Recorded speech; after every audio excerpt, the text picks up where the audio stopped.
de fadas, veio um carpinteiro, sozinho sem nada, também sem dinheiro. Amava a princesa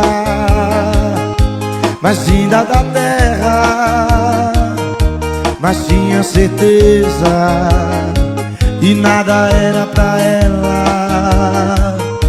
Vem cá, meu benzinho, se você me amaria, e com todo carinho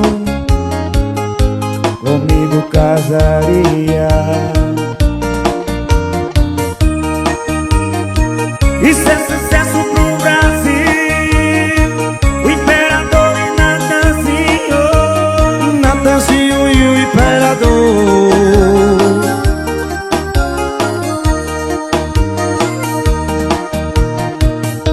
Um conto de fadas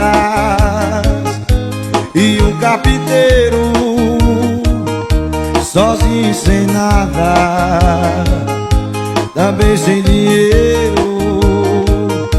Amava a princesa mais linda da terra, mas tinha certeza que nada era pra ela.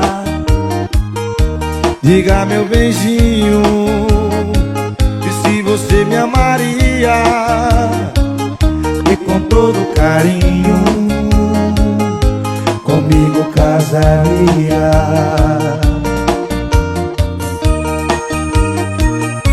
Elias Conquistel